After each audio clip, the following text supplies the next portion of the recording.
Hello students, twelfth के सभी students का आज की ऑनलाइन क्लास में बहुत बहुत स्वागत है।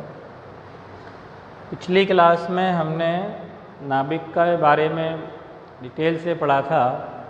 नाभिक न्यूट्रॉन प्रोटॉन का संगठन होता है और नाभिक का आकार, आकृति, घनत्व, इन सब के बारे में हमने पिछली क्लास में पढ़ लिया।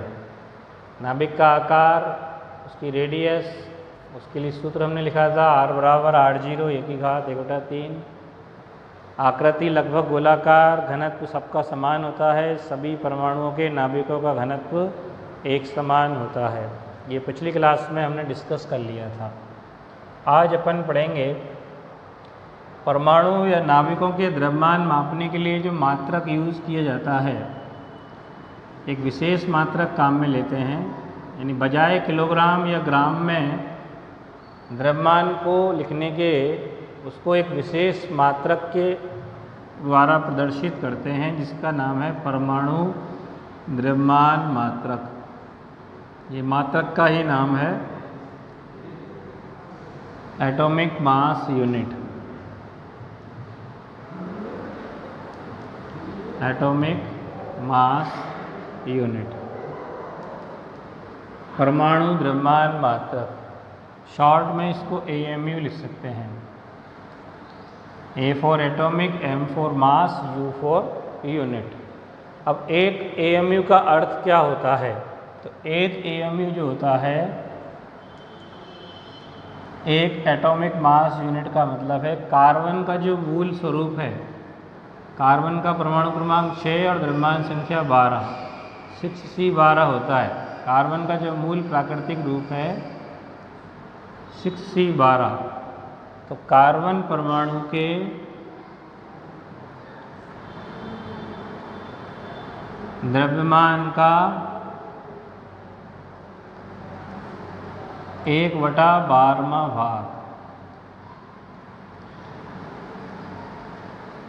कार्बन परमाणु के द्रव्यमान का 1/12वां भाग जो होता है वो एक AMU के बराबर होता है। अब कार्बन के परमाणु का द्रव्यमान कितना होता है, तो इसको कैसे ज्ञात कर सकते हैं अपन? जो द्रव्यमान संख्या होती है ना, ये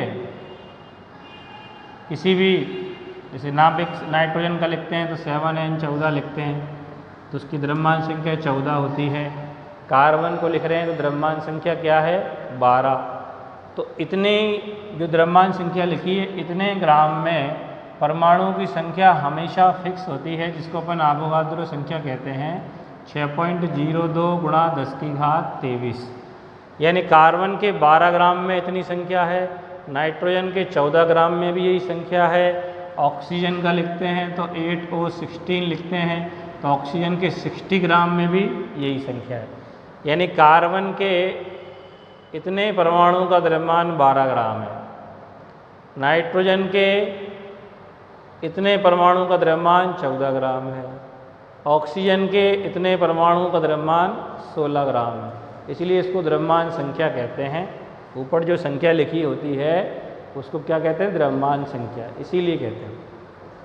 तो 12 ग्राम द्रव्यमान किसका है? इतने परमाणुओं का। तो अपन लिख सकते हैं, चूँकि 6.02 × 10⁻23 कार्बन परमाणुओं का द्रव्यमान कितना है? 12 ग्राम है। 6.02 × 10⁻23 कार्बन परमाणु का द्रव्यमान कितना है? 12 ग्राम। 12 है ना द्रव्यमान संख्या इसकी, इसलिए एक कार्बन परमाणु का द्रव्यमान कितना हो जाएगा? 12 और बटे नीचे आ गया 6.02 × 10⁻23। तो एक कार्बन परमाणु का द्रव्यमान हमारे पास ये आ गया 12/6.02 × 10⁻23। अब इसका 1/12वां भाग क्या है हमारा? एक AMU। तो एक AMU बराबर क्या हो गया? 12/6.02 × 10⁻23 और इसका 1/12वां भाग, ये ग्राम में है तो 12 से 12 कट गया, 10 की घात ऊपर पहुंचा दी हमने, कितनी हो गई -23। और 1/6.02, यानी 1 में भाग देना है किसका, 6.02 का। तो कितना आएगा, लगभग 1 में 6 का भाग देंगे तो 0.166 समथिंग आएगा। भाग दे के देख लेना, 1 में भाग देना है 6.02 का, 6 का दे दो खाली, 6 का देंगे तो 0.6 कम 6 4 बचा, 0 लगा दी यहाँ पे, 6 का 36, फिर 4 बचा, फिर 6 का 36, तो 0.166 आ गया कि नहीं आ गया। तो 0.166 गुणा 10 की घात क्या आ गई, -23। ठीक है, इसको अगर किलोग्राम में बदलेंगे तो, इसको किलोग्राम में बदलें तो 0.166 गुणा, किलोग्राम में बदलने के लिए क्या करते हैं, 1000 का भाग और देंगे इसमें।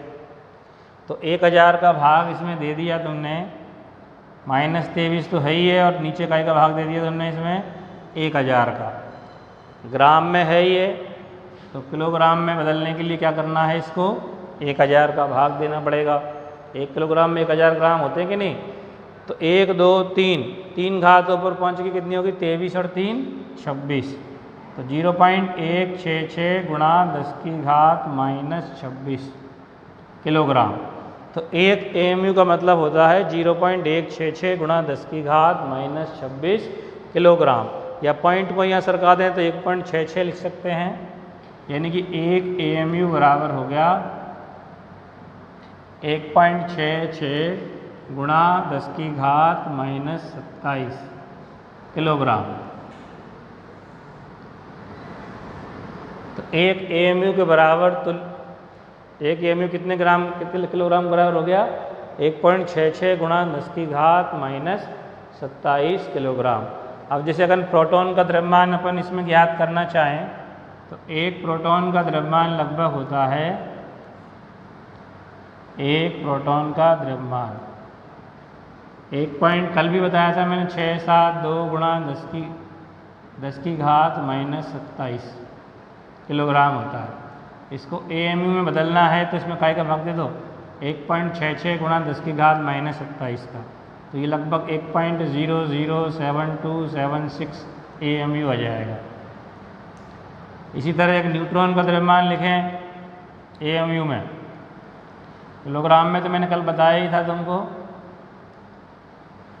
तो AMU में लिखना चाहते हैं तो इसका द्रव्यमान कितना किलोग्राम, 1.673 समथिंग होता है। और भी एक आध पॉइंट लिख सकते हैं। अब इसको AMU में बदलना है तो इसका भाग देंगे, तो एक भाग देंगे तो ये 1.008665 के लगभग आएगा। ये लगभग वैल्यू है क्योंकि भाग दिया है, तो भाग में लगभग ही मान आता है, एग्जैक्ट भाग जाता नहीं है। तो प्रोटॉन का द्रव्यमान AMU में इतना लिख सकते हैं, एक प्रोटॉन का द्रव्यमान 1.007276 AMU। इसी तरह से एक न्यूट्रॉन का द्रव्यमान AMU में अपन लिख सकते हैं 1.008665 AMU। समझ गए। तो अभी आगे से अपने को जितने भी नाभिकों का द्रव्यमान लिखेंगे वो काय में लिखेंगे, बजाय किलोग्राम में लिखने के काय में लिखेंगे, AMU में ही यूज़ करेंगे। तो ये एक छोटा मात्रक है, क्योंकि परमाणु का नाभिक बहुत सूक्ष्म होता है, अति सूक्ष्म आकार का होता है, उसका द्रव्यमान बहुत शॉर्ट होता है, इसलिए उसको बजाय किलोग्राम में लिखने के किस में लिखेंगे अपन, AMU में लिखेंगे। ठीक है। अब इसके बाद अपन पढ़ेंगे नाभिकीय द्रव्यमान क्षति एवं बंधन ऊर्जा। नाभिकीय द्रव्यमान क्षति एवं बंधन ऊर्जा। तो क्षति का मतलब क्या होता है, लॉस। नाभिक के द्रव्यमान में होने वाला लॉस, उसको हम कहते हैं द्रव्यमान क्षति। और फिर बंधन ऊर्जा, नाभिकीय बंधन ऊर्जा या बंधन ऊर्जा नाभिक से ही संबंधित है। तो क्षति का मतलब क्या होता है, जनरली क्या होता है, जैसे मान लो मैंने कल भी तुमको बताया कि नाभिक जो होता है वो न्यूट्रॉन और प्रोटॉन का एक ग्रुप है, यानी न्यूट्रॉन प्रोटॉन एक साथ जहाँ उपस्थित होते हैं उसी को हम कहते हैं नाभिक। नाभिक में क्या है, न्यूट्रॉन और प्रोटॉन, इसके अलावा कुछ है नहीं। तो किसी नाभिक का द्रव्यमान किसके बराबर होना चाहिए, उसके अंदर उपस्थित न्यूट्रॉन और प्रोटॉन के द्रव्यमान के बराबर होना चाहिए। या मान लो कि ज़्यादा हो सकता है अगर कुछ और भी कण उपस्थित हो जिसे अपने पता नहीं है, अज्ञात है, लेकिन कम तो नहीं हो सकता ना, कि हो सकता है। जैसे मान लो एक थैले में तुम बाज़ार से 2 किलो आलू और 3 किलो प्याज लेके आए, तो उस थैले का कंप्लीट द्रव्यमान कम से कम 5 किलो तो होगा, क्योंकि उसमें 2 किलो आलू डाले गए, 3 किलो प्याज डाले गए, तो टोटल द्रव्यमान 2 + 3 5 किलो तो हो जाना चाहिए था। लेकिन अगर कोई कहे कि उसका वजन 4 किलो और 900 ग्राम है, तो 100 ग्राम कैसे कम हो गया भाई, कोई बात पचने वाली नहीं है। लेकिन यहाँ ऐसा होता है, यानी कि नाभिक का जो द्रव्यमान है वो उसके अंदर उपस्थित न्यूक्लियॉन्स के कुल द्रव्यमान से थोड़ा कम हो जाता है, और वो जो कम होता है उस द्रव्यमान को ही क्या कहते हैं, द्रव्यमान क्षति। तो क्षति मतलब लॉस, द्रव्यमान का लॉस हो गया, न्यूक्लियॉन्स के द्रव्यमान से कुछ द्रव्यमान विलुप्त हो गया, गायब हो गया, उस गायब द्रव्यमान को हम बोलेंगे द्रव्यमान की क्षति। और वो जो गायब द्रव्यमान हुआ वो एक्चुअल में एनर्जी में कन्वर्ट हो जाता है, काई में कन्वर्ट हो जाता है, एनर्जी में, और वो एनर्जी न्यूक्लियॉन्स को आपस में बांध के रखने में प्रयुक्त होती है, और उस ऊर्जा को हम कहते हैं नाभिकीय बंधन ऊर्जा, यानी नाभिक में उपस्थित न्यूक्लियॉन्स को बांध के रखने में प्रयुक्त एनर्जी क्या कहलाती है, नाभिकीय बंधन ऊर्जा। और वो ऊर्जा कहाँ से आई, द्रव्यमान क्षति जो हुई, द्रव्यमान का जितना लॉस हुआ वो द्रव्यमान कई में कन्वर्ट हो गया एनर्जी में, उसी को अपन बंधन ऊर्जा कहते हैं, क्योंकि वो नाभिकीय कणों को बांध के रखने में प्रयुक्त होती है। तो द्रव्यमान क्षति किससे दिखाएंगे अपन, कैसे लिखेंगे द्रव्यमान क्षति को, नाभिकीय द्रव्यमान क्षति, इसको हम डेल्टा एम से शो कर सकते हैं, इक्वल टू क्या होगा, न्यूक्लियॉन्स का कुल द्रव्यमान, न्यूक्लियॉन्स का कुल द्रव्यमान, जितने भी न्यूक्लियॉन्स उसके अंदर हैं उन सबका कंप्लीट द्रव्यमान, और माइनस इसमें से घटा दो नाभिक का एक्चुअल द्रव्यमान जो आ रहा है वो। तो न्यूक्लियॉन्स के कुल द्रव्यमान में से नाभिक का द्रव्यमान घटा दो, ठीक है। अब न्यूक्लियॉन्स का कुल द्रव्यमान कैसे लिखेंगे, क्योंकि किसी नाभिक को अपन जब लिखते हैं तो कैसे लिखते हैं, जैसे कोई नाभिक है X, कोई भी नाम हो सकता है, हाइड्रोजन, नाइट्रोजन, ऑक्सीजन, कोई भी, इसमें ये Z से लिखते हैं, ये Z किसको दिखाता है, प्रोटॉन संख्या को, Z किसको दिखाता है, ये प्रोटॉन संख्या को, और यहाँ पे A शो करते हैं, जो द्रव्यमान संख्या है वो द्रव्यमान किसको दिखाती है, प्रोटॉन प्लस न्यूट्रॉन संख्या को। द्रव्यमान संख्या किसको दिखाएगी, प्रोटॉन प्लस न्यूट्रॉन की संख्या को, और ये प्रोटॉन की संख्या को। तो किसी भी नाभिक में Z के द्वारा प्रोटॉन संख्या दिखाते हैं। अब मान लो कि एक प्रोटॉन का द्रव्यमान mp है, एक प्रोटॉन का द्रव्यमान कितना मान रहे हैं, mp, p4 प्रोटॉन है। तो किसी नाभिक में कितने प्रोटॉन होते हैं, Z प्रोटॉन होते हैं, तो Z प्रोटॉनों का द्रव्यमान कितना हो गया, Zmp। एक प्रोटॉन का द्रव्यमान mp, कितने प्रोटॉन होते हैं, Z से दिखाते हैं, कितने भी हों, 2, 4, 6, 8, 10, वो Z से ही शो करेंगे। तो Z प्रोटॉनों का द्रव्यमान Zmp, ये तो प्रोटॉन का हो गया, प्लस न्यूट्रॉन का द्रव्यमान। तो न्यूट्रॉन की संख्या कैसे निकालेंगे, ये टोटल जो संख्या है द्रव्यमान संख्या है, यानी कि प्रोटॉन और न्यूट्रॉन की संख्या। तो प्रोटॉन और न्यूट्रॉन की संख्या में से अगर प्रोटॉन की संख्या घटा दी तो किसकी संख्या बचेगी, न्यूट्रॉन की। तो टोटल संख्या कितनी है, A, इसमें से प्रोटॉन संख्या घटा दी, यानी A माइनस क्या कर दिया, Z, तो ये किसकी संख्या आ गई तुम्हारे पास, न्यूट्रॉन की संख्या हो गई। अब मान लो कि एक न्यूट्रॉन का द्रव्यमान क्या है, एक न्यूट्रॉन का द्रव्यमान क्या मान लेते हैं, Mn, N फॉर न्यूट्रॉन। तो कितने न्यूट्रॉन है उसके अंदर, A माइनस Z, तो A माइनस Z न्यूट्रॉन का द्रव्यमान कितना हो गया, A minus Z into Mn, समझ गए। तो किसी भी नाभिक में Z जो है वो प्रोटॉन संख्या है और A क्या है, दोनों की टोटल संख्या, प्रोटॉन प्लस न्यूट्रॉन। अगर तुमको न्यूट्रॉन की संख्या निकालनी है तो टोटल संख्या में से प्रोटॉन संख्या घटा देंगे तो किसकी बच जाएगी, न्यूट्रॉन संख्या। तो A माइनस जेड क्या हो गई, ये न्यूट्रॉन संख्या। तो ये एक प्रोटॉन के द्रव्यमान को संख्या से गुणा कर दिया, कुल प्रोटॉन का द्रव्यमान हो गया, कुल न्यूट्रॉन का द्रव्यमान हो गया, तो टोटल न्यूक्लियस का कुल द्रव्यमान हो गया। अब इसमें से किसका द्रव्यमान घटा दो, नाभिक का द्रव्यमान घटा दो। Mn क्या है, ये नाभिक का द्रव्यमान, जिसकी अपन द्रव्यमान क्षति निकाल रहे हैं, उस नाभिक का द्रव्यमान है M, कैपिटल N लगा दिया। N का मतलब यह न्यूक्लियस नाभिक, इस N का मतलब न्यूट्रॉन है, ठीक है। तो ये द्रव्यमान क्षति हो गई ZMP plus A minus Z Mn में से क्या घटा दिया, Mn घटा दिया। इस फॉर्मूले के आधार पर अपन द्रव्यमान क्षति ज्ञात कर सकते हैं। और द्रव्यमान क्षति के तुल्य ऊर्जा नाभिकीय बंधन ऊर्जा कहलाएगी।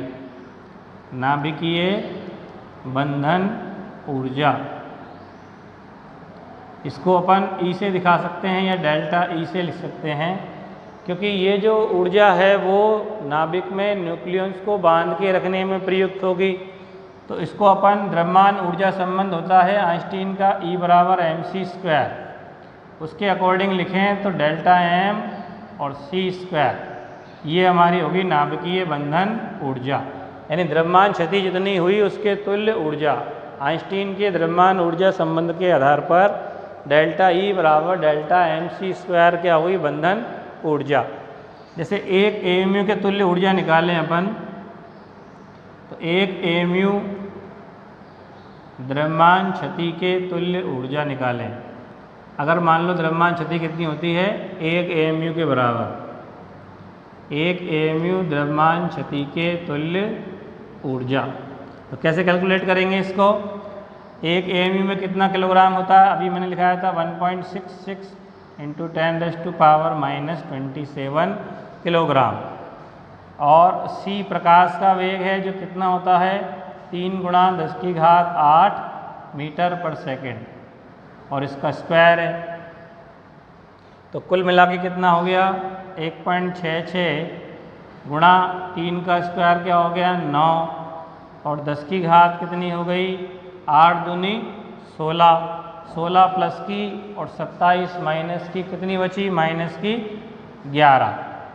27 में 16 गए, 11 बच गए, और 9 से गुणा करेंगे, 9 छिंग 54, 9 छिंग 54 और 5 59, 9 एकम 9, 9 और 5 14।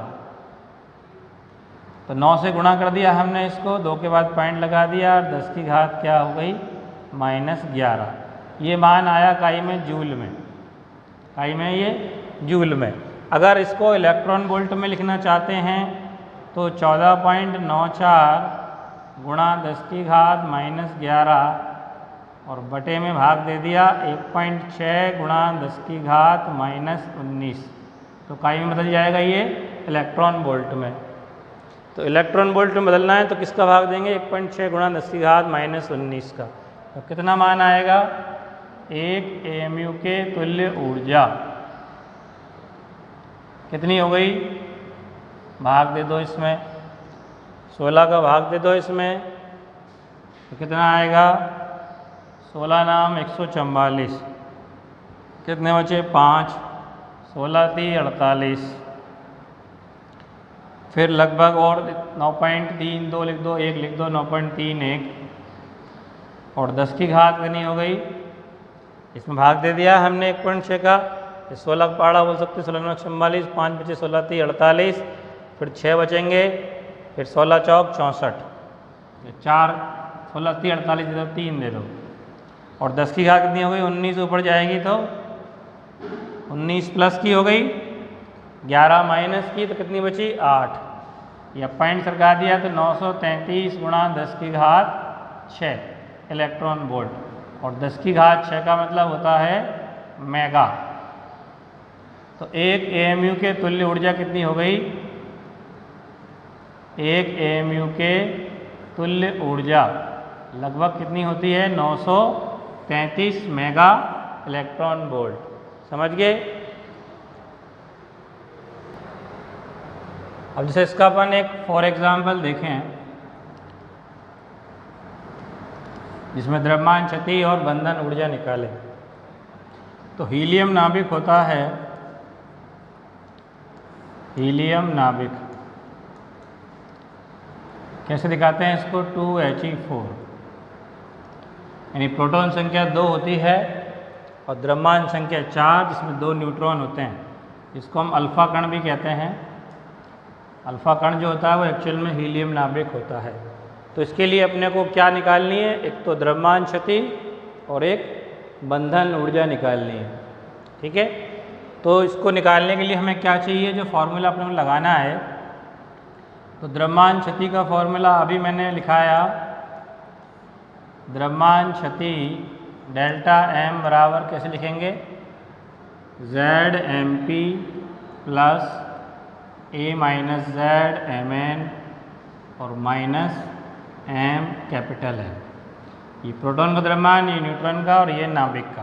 तो मैं ये मान लिख रहा हूँ यहाँ पे, एक प्रोटॉन का द्रव्यमान अभी मैंने कैलकुलेट करके बताया भी था तुमको, ये जब AME पढ़ाया तो एक AME में कितना होता है 1.007276 AMU। अभी लिखाया था इससे पहले। एक न्यूट्रॉन का द्रव्यमान क्या लिखाया, एक न्यूट्रॉन का द्रव्यमान, ये किसका मान हो गया, MP का। Mn का मान कितना हो गया 1.008665 AMU। ठीक है, और फिर किसका नाभिक का द्रव्यमान चाहिए अपने को, हीलियम नाभिक का, 2He4 नाभिक का द्रव्यमान, M कैपिटल N, ये होता 4.00150 AMU। तो अपने पास सारे द्रव्यमान हो गए। क्वेश्चन जब एग्ज़ाम में पूछा जाएगा तो ये सब मान देगा वो साथ में, कि ये प्रोटॉन का द्रव्यमान, ये न्यूट्रॉन का, और ये जिस नाभिक की क्षति निकलवा रहा है या बंधन ऊर्जा निकलवा रहा है उसका द्रव्यमान दे देगा। अब ये सब मान अपने को इस फॉर्मूले में रखेंगे तो द्रव्यमान क्षति प्राप्त हो जाएगी। तो द्रव्यमान क्षति डेल्टा M बराबर, इसमें मान रख दो, Z का मान कितना है 2, तो 2 लिख दिया। MP यानी प्रोटॉन का द्रव्यमान कितना 1.007276 लिख दिया, plus A minus Z, A का मान कितना 4, 4 माइनस 2 कितना हो गया 2। न्यूट्रॉन का द्रव्यमान 1.008665, ये न्यूट्रॉन का द्रव्यमान हो गया। और फिर इसमें से माइनस करना है क्या, नाभिक का द्रव्यमान, तो 4.00150, ये वैल्यू मैंने रख दी। अब देखो द्रव्यमान क्षति कैलकुलेट करेंगे तो डेल्टा M बराबर, तो 2 से गुणा हो रहा दोनों में ही, तो 2 से इकट्ठे गुणा कर देंगे।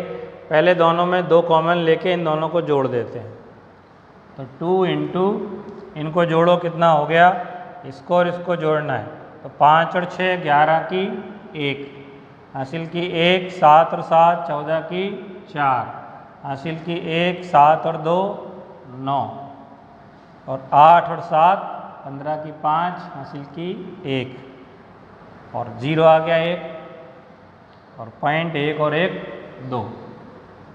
तो दोनों को हमने जोड़ दिया, इन दोनों को दोबारा एक बार देख लो, 6 और 5 11 की 1 हासिल की 1, 7 और 7 14 की 4 हासिल की 1, 7 और 2 9, 8 और 7 15 की 5 हासिल की 1 यहाँ आ गई 0 और फिर 0 1 और 1 2। ठीक है, फिर माइनस क्या है 4.00150, अब 2 से गुणा कर दो, तो 2 एकम 2, 2 चौक 8, 2 नाम 18, 2 पंजे 10 और 1 11, 2 एकम 2 और 1 3, 0 और 2 दूनी 4 और माइनस क्या है 4.00150। एक बार फिर से गुणा देख लो इसका, 2 एकम 2 हो गया, 2 चौक 8 हो गया, 2 नाम 18 की 8 हासिल की 1, 2 पंजे 10 और 1 11 की 1 हासिल की 1, 2 एकम 2 और 1 3। पॉइंट के बाद डिजिट मिला लेना, 3 और 3 6 हैं, 3 और 3 6, यहाँ भी वही थे 3 और 3 6 अंक, ये इसमें गड़बड़ नहीं हो जाए, क्योंकि एक भी पॉइंट इधर उधर हो जाता है तो कैलकुलेशन गलत, तो उसका रिजल्ट भी क्या आएगा, गलत। थोड़ी सी असावधानी से गलती हो सकती है। अब इसमें घटाना है तो इधर दशमलव के बाद 3 और 3 6 अंक है, इधर कितने 5, तो 1 जीरो लगा दो अपनी तरफ से।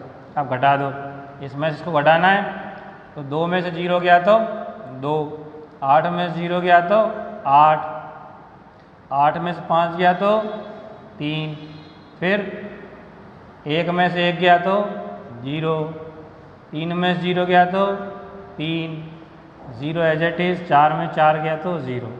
तो द्रव्यमान क्षति कितनी आ गई है, 0.030382, ये द्रव्यमान क्षति आ गई।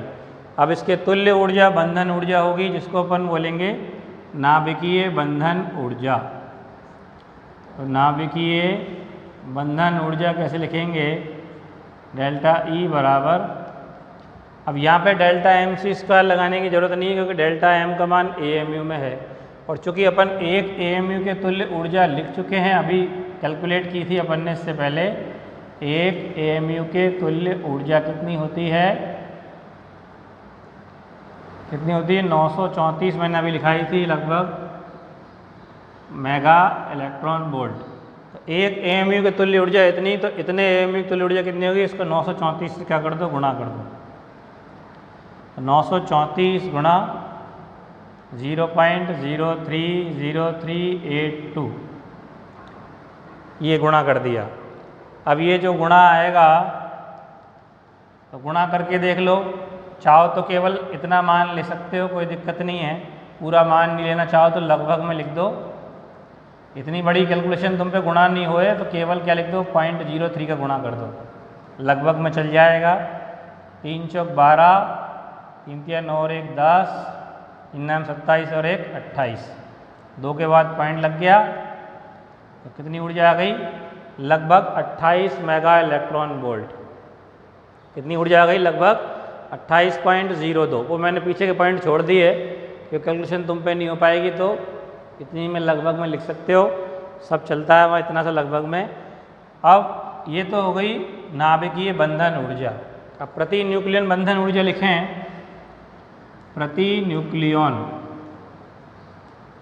प्रति न्यूक्लियन का मतलब क्या है, एक न्यूक्लियंस के लिए, एक न्यूक्लियन मतलब एक न्यूट्रॉन या एक प्रोटॉन को अगर नाभिक से तुमको मुक्त करना है, एक न्यूट्रॉन या एक प्रोटॉन को नाभिक से बाहर निकालना है तो कितनी ऊर्जा देनी पड़ेगी, क्योंकि जितनी ऊर्जा से वो बंधा हुआ है उतनी ऊर्जा उसको बाहर निकालने के लिए, हटाने के लिए, तोड़ने के लिए आवश्यक होगी। तो प्रति न्यूक्लियन बंधन ऊर्जा का मतलब क्या है, जो हमारे पास नाभिकीय बंधन ऊर्जा आई उसमें द्रव्यमान संख्या का भाग दे दो। द्रव्यमान संख्या क्या है, टोटल संख्या। जैसे किसी में 20 न्यूट्रॉन प्रोटॉन है, उनकी कुल नाभिकीय बंधन ऊर्जा अपने पास पता है, तो 20 का भाग दे दो तो एक न्यूट्रॉन के लिए या एक प्रोटॉन के लिए आवश्यक ऊर्जा आ जाएगी। तो जैसे इसके लिए मान अपन निकाल रहे हैं तो डेल्टा ई का मान कितना आया, 28.02 मेगा इलेक्ट्रॉन वोल्ट, और द्रव्यमान संख्या कितनी है, 2He4 की 4, तो 4 का भाग दिया, 4 सत्ते 28 और लगभग 4 पंजे 20, 7.005 मेगा इलेक्ट्रॉन वोल्ट आ गई। ठीक है, तो लगभग 7 लिख सकते हैं, यानी कि नाभिकीय जो है कौन सा, हीलियम नाभिक 2He4, उसमें से एक न्यूट्रॉन को या एक प्रोटॉन को निष्कासित करना है, बाहर निकालना है, तोड़ना है, नाभिक में से एक न्यूट्रॉन प्रोटॉन निकालना है, तो कितनी ऊर्जा कम से कम चाहिए, 7 मेगा इलेक्ट्रॉन वोल्ट, एक न्यूट्रॉन या एक प्रोटॉन को निकालने के लिए। इसको कहते हैं प्रति न्यूक्लियन बंधन ऊर्जा। ठीक है।